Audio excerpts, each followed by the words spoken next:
Sa episode 109 ng Prinsesa ng City Jail, na ipinalabas noong May 29, 2025. Na-trap parents sa loob sina Princess, Charlene at Raymond. Pinapaalis ni Raymond si Charlene pero hindi ito pumapayag dahil ayaw niyang maiwan itong mag-isa. Sinabi ni Charlene na we will get through this alive. Sinabi naman ni Raymond na you worry too much. Makakalabas din tayo dito. Charlene, lakasan mo yung loob mo. Umiyak naman si Charlene at sinabing I just don't wanna lose you like this. Pinahiran ni Raymond ang luha ni Charlene. Sinabi ni Charlene na ano bang nangyayari sa iting dalawa, bakit ba tayo humantong sa ganito?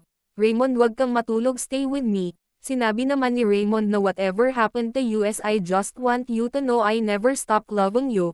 Humagulgol ng iyak si Charlene nang isara ni Raymond ang mata niya.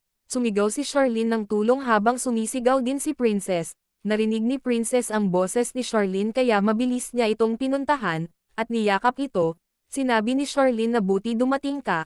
Biglang minulat ni Raymond ang mata niya at sinabing mabubuo rin ang pamilya natin. Napansin ni Princess na may sugat si Raymond kaya sinabihan niya si Charlene na magtulungan silang buhatin ang nakatamba kay Raymond. Sinabi ni Princess na Tito Raymond, alam ko pong mahirap pero kailangan niyo pong magpakatatag.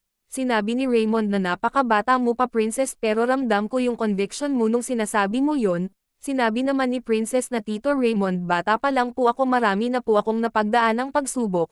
Lumaki po ako na walang ina at nanggugulila pero tinuruan po ako ni tatay na dapat hindi sumusuko. At kahit wala na po siya ngayon, panghahawakan ko pa rin yung mga tinuro niya sa akin.